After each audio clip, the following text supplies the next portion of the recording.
ഈശോ മിശിഹായ്ക്ക് സ്തുതിയായിരിക്കട്ടെ. പ്രിയ സഹോദര സഹോദരി, നിനക്ക് നല്ല ഒരു ദിവസം നേരുക. ഈശോ നിന്റെ ജീവിതത്തെ സമർത്ഥമായിട്ട് അനുഗ്രഹിക്കട്ടെ. ഈശോ തൻ്റെ ഉത്ഥാനത്തിന് ശേഷം പലതരത്തില് ശിഷ്യന്മാരുടെ അടുത്തേക്ക് വരുന്നുണ്ട്.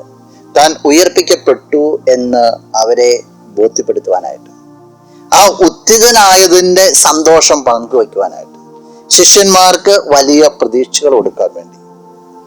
തിബേരിയസ് കടൽപ്പുറത്ത് ഈശോ പ്രത്യക്ഷപ്പെടുന്ന രംഗം യോഹന്നാന്റെ സുവിശേഷം 21 അധ്യായത്തിൽ വളരെ മനോഹരമായ രീതിയിൽ വിവരിക്കുന്നുണ്ട്.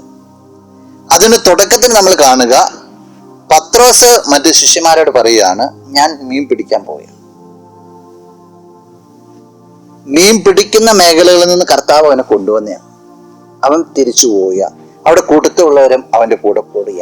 വചനം ഇങ്ങനെ പറയുക, വിശുദ്ധ യോഹന്നാൻ അറിയിച്ച സുവിശേഷം 21 അധ്യായം 3 തിരുവചനം. ശിമിയോൻ പത്രോസ് പറഞ്ഞു, ഞാൻ മീൻ പിടിക്കാൻ പോവുകയാണ്. അവർ പറഞ്ഞു, ഞങ്ങളും നിന്നോടുകൂടെ വരുന്നു. അവർ പോയി വള്ളത്തിൽ കയറി. എന്നാൽ ആ രാത്രിയിൽ അവർക്ക് ഒന്നും കിട്ടിയില്ല. ഈശോയുടെ ഒരു വിളിയായിരുന്നു മനുഷ്യരെ പിടിക്കാനുള്ള വിളി. മീൻ പിടിക്കുന്ന മേഖലകളിൽ നിന്ന് മാറി. എന്നാൽ ഈശോയുടെ വചനത്തെ ധിക്കരിച്ചുകൊണ്ട് അവർ പോവുകയാണ്, വചനം സ്ഥാപിക്കുകയാണ്. ആ രാത്രിയിലെ അവർ അധ്വാനം ഫലശൂന്യമായി പോയി. ക്രിസ്തുവിൽ നിന്ന് തെന്നുമാറിയുള്ള എല്ലാ അധ്വാനങ്ങളും ഫലശൂന്യമായി തീരും. കാരണം നിന്റെ ജീവിതത്തെ, നിന്റെ അധ്വാനത്തെ അനുഗ്രഹിക്കുന്നത് ഈ ഈശോയാണ്. അത് നീ ജീവിതത്തിൽ എപ്പോഴും ഓർക്കേണ്ടിയിരിക്കുന്നു. നമുക്ക് പ്രാർത്ഥിക്കാം. കണ്ണുകളടച്ച് കരങ്ങൾക്ക് ഒപ്പം. നല്ലവനായ കർത്താവേ, നിന്നെ അങ്ങ് സ്തുതിക്കുന്നു, ആരാധിക്കുന്നു, മഹത്വപ്പെടുത്തുന്നു. നിന്റെ നിറസാന്നിധ്യത്തിന് നന്ദി പറയുക. ഈ വ്യക്തി നിന്റെ നാമത്തിൽ അനുഗ്രഹിക്കട്ടെ എന്ന് പ്രാർത്ഥിക്കുന്നു. സർവ്വവിധ നന്മയോട് നിറയട്ടെ എന്ന് പ്രാർത്ഥിക്കുന്നു.